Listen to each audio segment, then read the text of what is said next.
Hi, I'm Phil Anderson and I'm running for United States Senate. I want to talk to you about something tonight called cognitive dissonance. Basically what cognitive dissonance is, and I know I have a hard time pronouncing it, is that when somebody believes something for a long time or they're invested emotionally or psychologically in something, when you tell them something or show them evidence, actual hard evidence that something is different from that, they have a really, really hard time adjusting. They're much more likely to dismiss what you're saying to them out of hand, to use an ad hominem argument, sort of attack the source, or find any way to not believe what that new information is, or that dissent is, because it not only challenges what they know in terms of knowledge, it also challenges who they are in a way. So to give you an example, the climate change debate. Now, I don't have a position on that specifically yet. I want to keep an open mind about it. But I do know that there are a great many people out there who believe in anthropogenic climate change, and I don't dispute that. But there are also other people, a minority of scientists, who believe that it's bunk and that we're not having that effect on the atmosphere. Regardless of what the science says, when you talk to people about this subject, they tend to get very uncomfortable because they're already invested in one side or the other.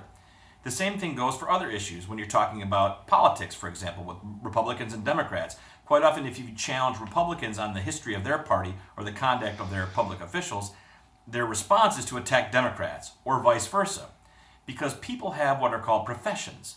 When you have a profession, be it a scientist, or a teacher, or a lawyer, or even a religious occupation, whatever it might be, you've taken that into your heart. That's your lifelong work. It becomes part of who you are. And human beings are made to work. So naturally, whatever you do for a living becomes part of who you are.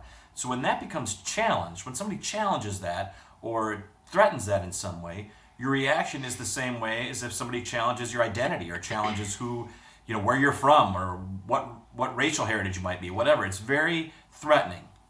And it's very difficult to overcome when talking about libertarian politics because our politics challenges the whole Washington system. It challenges Republicans, it challenges Democrats, it challenges people in healthcare, in education, in science, in all kinds of different things. We're challenging that. It's not easy for a lot of us as well who grew up with certain beliefs in some of these professions and these ideas and ideologies, etc. But we're doing our best. We certainly fail at it quite often. But if you're a libertarian or you believe in liberty, when you're out there talking to your friends and family or people that you're trying to influence in some way or lead in some way, keep that in mind. Because when you challenge somebody about climate change or about the public school system or about a certain profession or a certain business or a party or an ideology or a religion or whatever, their first instinct is going to be to defend who they are. Not based on the facts necessarily, but based on who and how they've identified themselves. That's why it takes a long, positive approach to talk about liberty and politics. We have to be positive. We have to understand that we are overcoming at least 100 years of indoctrination through public education, of indoctrination through how media spins events, and indoctrination by the government itself and how they characterize themselves as the only source of getting things done. This has been a problem for hundreds of years. So I encourage you to keep an open mind. I will do my best to keep an open mind about all of these subjects as I approach them and as I talk to you about them. But I encourage you, as people who are listening or having these discussions over the next 312 days or whatever's left of the election, I lost track exactly of how many days, sorry. As we talk about this over the next 300 some odd days, keep an open mind, try to examine the facts, because that's how our intellect and how our energy and how our desire to better things can overcome our prejudices, how we've been indoctrinated, and how we've been affected by crony capitalism, by other sorts of messages that we've been infected with over the last 100 years.